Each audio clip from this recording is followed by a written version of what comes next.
Good morning. Welcome to Brunch with Brian, your home investing live stream. Hey, how are you? Dash, can you grab me my board over there, my whiteboard? Today we're going to talk about some really important things. And today we're going to talk about goals, your summer goals, and also situational awareness. I want everybody to be aware of their situation and choose their goals accordingly. That's really important because everybody has a different life. Everybody's life is different right now. Everybody's demands on their time is different. Everybody has different work schedules and family schedules. So those are all very important things. And I want you to be aware of some things related to that. Okay. So we're talking about today your goals for summer. So now situational awareness, you have to look at what's your situation. So are you full-time? Do you actually... Some of you are retired, I know, and some of you in our mastermind groups, which, guys, if you haven't checked out our mastermind groups, we're going to be talking a little bit about that this Friday. So don't forget, this Friday, all of you are going to be with us on our Taking Action workshop. And this is a really important one because we're right at the outset of summer, and I want to go through the basics to make sure you can close these deals and get everything cleared away and straightened away. And part of that is going to be on Teaching Tuesday today. There's just always been such a demand for me to talk about attorneys. And so I'm going to do a whole hour on attorneys today. And I talked about this on Brunch with Brian, you faithful brunchers, and you saw me kind of go quickly through the 12 things you need to teach your attorney. Now, this really applies, and this could apply to title companies too, especially if you're doing what we call deals at a distance. That's our new system about doing virtual investing. So sometimes you got to find an attorney or a title company at a distance, never meet them, and decide if they're good and try to help them get the deal done properly. And they need help. And so we're going to talk about the 12 things you need to teach your attorney. I'll go through that list, but I'll also be going through how to find an attorney at a distance, what questions to ask, and what to be sure they know throughout the process so they don't mess it up for you. So I'm going to talk about that on Teaching Tuesday, and that's a really important thing because as you close deals this summer, you need somebody in that place who knows what they're doing. Even if you already have an attorney, you're going to love these 12 things I go over today on Teaching Tuesdays, and make sure your attorney knows these. Now, remember on Friday, we're really going to dive into the real nitty-gritty. We're going to do role-playing. We're going to do some deal structuring. We're going to look at some deals that we're doing right now and what I think you should be focused on. And we're going to talk about situational awareness like I'm talking about today. So your situational awareness applies to two things: your situation and the world, the situation in the world. And our country, I guess, because you guys are, I guess not the whole world, but our country, because we're mostly just investing in America. Of course, things that happen outside of America affect us here too. So in America, then you got different areas of the country, different states. And so different states have different situations. Okay, so if you live in California, your situation in California is going to be very different than your situation in Ohio. So you have to have situational awareness. I will tell you for pretty much of a fact that there's more deals available in the center of the country. And if you're dealing in homes that you can buy for $50,000 to $150,000, you can do more deals. There's usually more deals available if you know what you're doing and you know where to look. Not to say that there aren't deals in $1 million markets where every house is $1 million, but there's challenges related to that aren't related to these houses where you can just churn and burn them and they're pretty houses, okay? And you have tons of buyers. The challenge in some markets is, in these higher priced areas, you don't have half the market who can qualify for that house or who could move in and make the payment. Remember, what we're looking for lease purchase buyers is just somebody who can give us a decent amount down and make the payment. And so we don't really care that much about their credit. So that's going to really come into play. Situational awareness again, coming out of COVID. So we have to be aware of what's the situation nationally and in your state with coming out of COVID and how is that affecting the local economy and the local real estate market? And do people already not care if you go see their house without a mask on? Or is it still pretty strict where you better, listen, you just better wear a mask just for right now so you don't offend anybody for right now. And then eventually, I mean, if you go into somebody's house and they're not wearing a mask, and you're wearing a mask, you could ask them, do you mind if I take off my mask? And, but again, situational awareness. You have to be aware of what's the seller's situation. I love that term, situational awareness, because it makes sure you understand all the different factors that can affect the outcome. So the different factors that can affect your outcome and being aware of your situation and setting your goals. How many deals do you want to do this summer? So if you say I want to do 20 deals, okay, let's get some situational awareness. It's going to take full time. It's going to take you and an acquisitionist, and it's going to take some real training so you understand what you're doing and don't mess everything up. And some real intense focus and a lot of confidence. You're going to have to be thinking master caller me, deal maker me. You're going to have to really embrace that role control that I always talk about, where you can put yourself in any great role that you need. You can be Superman, like go into a phone book and come out like Super You, if you can do role control. So role control is just you controlling the role that you're in any given moment and having that role be powerful. So master caller me, that's a powerful role in your mind. And if every time you pick up the phone with the seller, you think, I am master caller me, even if you're not great with the scripts, I tell you, all you got to do is get great with the scripts, and that just takes practice. So everyone can be master caller me with a tiny bit of practice. So being that situational awareness, how much practice do you need to be really good at the calls? And that's this is so much a phone business, especially now with virtual investing. It's sort of like you're on the phone, but you can see each other. So it's even more of a phone business, and that really just comes down to scripts, knowing the scripts and saying them with confidence. So again, now situationally, I said, being aware of what's going on in the world or the country and your situation. So in terms of your situation, look at how many hours do you legitimately have to devote to this. And then be aware of who you are. That's the other thing. Be aware of your own quirks and your personality. And some people are terrible with time management, and they really have, and here's what I'm going to ask you. How good are you at commitment? Okay, that's a huge question. How good are you at commitment? Okay, that might be kind of a scary question. If you're on your 8th marriage, I have questions about your level of ability to commit.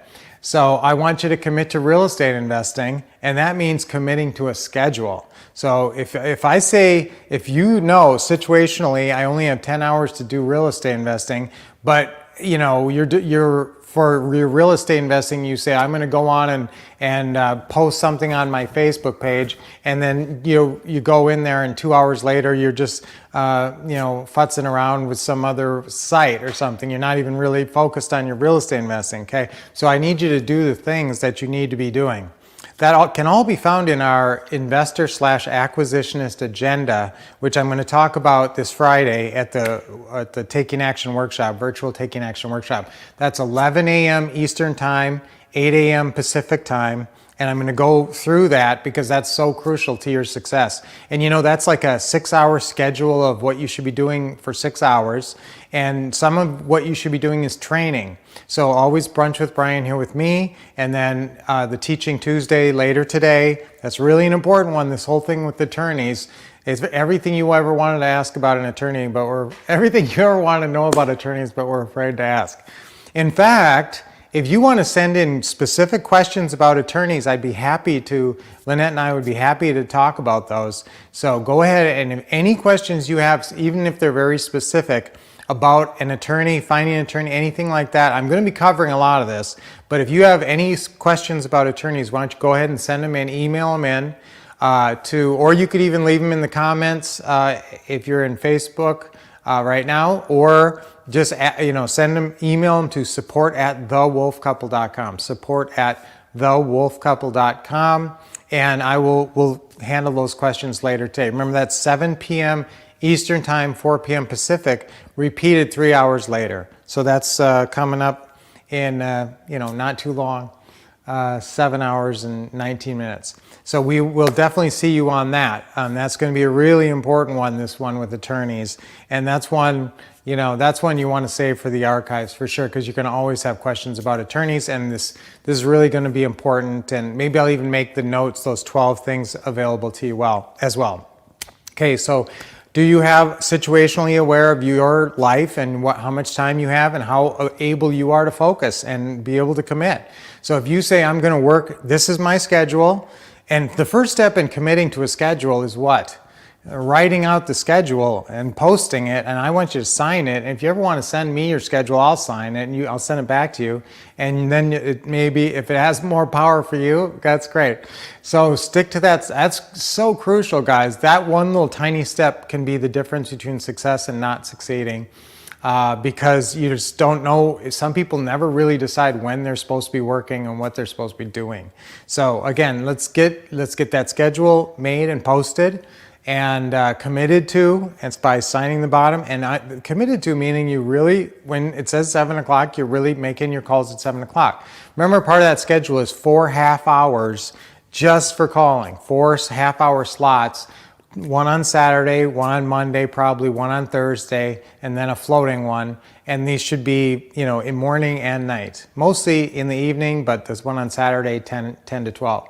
Okay, I remind you of this stuff because I worry sometimes you didn't write it down or you're not implementing it. So if I just said that and you're not implementing that, that just shows me that it was worth repeating. And I know you weren't necessarily repeating that, actually implementing that. So, and then so situationally aware of your life and what you can do and how much you're going to commit. Now let's say you think, well, I'm not that great at committing and I do kind of get, lose focus, squirrel.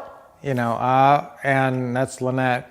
No, but Lynette has stayed remarkably focused on real estate, because when you find the right thing, then you get less distracted. Once you find the right thing and get it working, then the distractions are just distractions and they're easy to blow off. So, but before you get to business going, these distractions could be, oh, that's a secret way to make money, or that's the way to do it, or something, so you can get your focus and your commitment can get pulled away from basically setting up real estate investing. Guys, if you buy a house and you just sit on it for a long time using the strategies we teach, you're just going to make a lot of money. And I mean, I could repeat some of the deals that we've done, but you guys know we've made lots of money in this, and a lot of people have made a lot of money in creative financing and pretty house deals. And I just want you to get going with that. So if you are situationally aware that maybe you have a little bit of a challenge with commitment or whatever, I still think you can do one deal a month, and you're going to really try to focus as much as you can and not get distracted and get good at the phone quickly. And that'll really pull you in. Okay, so let's get good on the phone. Let's start making those calls. So what it breaks down to, if you want to do one deal a month, you got to talk to 20 sellers at least. And I'd really like half the calls you do is to be incoming. So that would be 20 sellers a month, 10 of them calling you. So you'd have to do something to get people to call you. And of course, social media is huge. And yes, I want you doing something with social media, but not some big thing where you're paying for a ton of Facebook ads. Guys, I've seen so many of our students now just throwing money away on Facebook ads. And, in some markets, you'd have to spend a lot of money. It's $1,000, $2,000 per lead, and the leads are not good. So, I mean, we've seen a lot of people spend a lot of money at that. So be very careful. I'd rather have you start with our social media system where it's all free. Every single lead you get off of our social media marketing for free leads is all about getting free leads. So if you have more questions, we'll bring that up too on Friday. We'll talk about your social media and what you need to have done. Do you have your Facebook page? Do you have everything set? Okay, so that's part of being situationally aware as well. How are you all set up? Do I have my Facebook page? Do I have my website? Your website's almost less important than your Facebook page, but I want you to have both because that makes you seem more professional. And do you have your phone number set up? Do you have your business cards? Now, if you have all that stuff in place, then I would increase your goals. I'd raise your goals. But if you think, geez, I got probably a month before I've got all this stuff in place, well, go faster. because guys, we're right on the verge here. This is summertime in a week, and so, officially to my mind, it starts like June 1st. So you got to be cooking now and getting out there in the hot summer. So if you are situationally perfectly set up, you've got all those things in place. Your social media is out there. You've got your business cards and you're talking to people and you're passing out cards and you're out, letting people know what you do. Then I'd shoot for 2 or 3 deals a month, and maybe even more. Okay, and then if you are totally set up and you're already doing deals, then you can just hone in on what works best. You could also start doing deals at a distance if that's not part of your portfolio. Pick another city somewhere that you'd like to develop that you think would be different than your own market and offer different kinds of opportunities, maybe cheaper houses, that are nice. And we're not talking about dumps, but you can actually buy houses in some areas for 50 grand that are actually a decent, livable 3-bedroom, 2-bath. Okay, or with a few thousand could be. Okay, so those kind of properties are available, even though it boggles the mind if you live in California or some of these other states. So guys, be situationally aware of where you are and set your goals accordingly. And I'm happy with you saying 3 deals for the summer. In fact, if you're totally brand new and you don't have anything done, I'd probably be happy if you set a goal of 1 deal for the summer. But my birthday is August 30th, remember, at the end of the summer. So give me a great birthday present. At least get 1 deal, 1 creative financing deal, or maybe many more, depending on your situation. So let's get out there, let's make it happen this summer and reach our goals, and we're 100% behind you, and we're gonna give you some great tools on Friday. So absolutely don't forget to be here on Friday. Okay, our affirmation for today is, what's a good affirmation for today, guys? Let's do our deep breathing and think about it. Okay, ready? Deep breath in. Big smile. Hold a little bit. Let it go. Okay, 1 more, 2 more. Deep breath in. Always get a big smile. Sometimes you haven't smiled until you see me in the morning. That's good. Let it go. Loosen up your arms and shoulders. That's good that you see me and you get a smile. Deep breath in. Hold it and let it out. Guys, sometimes affirmations, you don't have to rack your brain to do it. Sometimes just, I'm going to have a great summer. And I know I've said that one before, but we're right on the verge of summer and I want you to have a great summer. So let's just say that. Let's say, I'm going to have a great summer. Okay, 1, 2, 3. I'm going to have a great summer. Okay, 1 more time. I'm going to have a great summer. All right, so let's have a great productive summer. Be situationally aware. Don't expect too much out of yourself, but expect a lot. And try to be committed, know yourself, but hopefully focus down, really stay committed, and let us help you. Be here on Teaching Tuesdays later today, and for sure, Taking Action Workshop on Friday. Until then, guys, keep expecting success, getting awesome training, and taking lots of action.